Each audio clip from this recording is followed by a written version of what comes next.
While I think it's extremely important for you to gather up books that you've read in the last 1 year to reflect on your personal growth through reading wrap ups, I also think it's important to figure out a chart for the upcoming year in terms of books that you categorically want to read.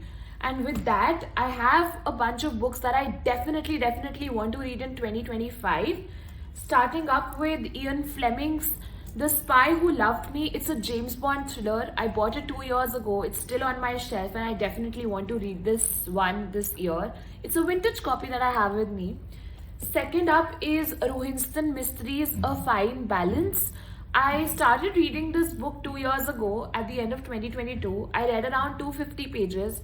I was hooked to the edge with this book. I absolutely loved it.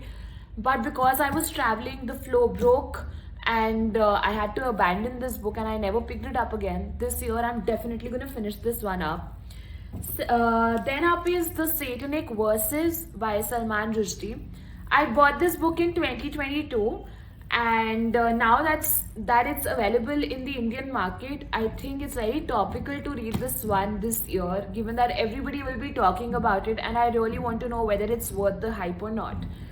Then up is Vivek Shanbag's Sakina's Kiss.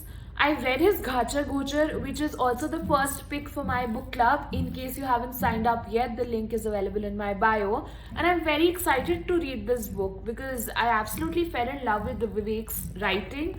I think it's very profound. I also have a signed copy. There are two other books that I still don't own, but I really want to read in 2025.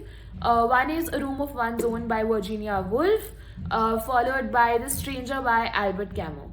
Let's see whether I finish up this pile or not, and look out for other exciting books that I pick up in this year.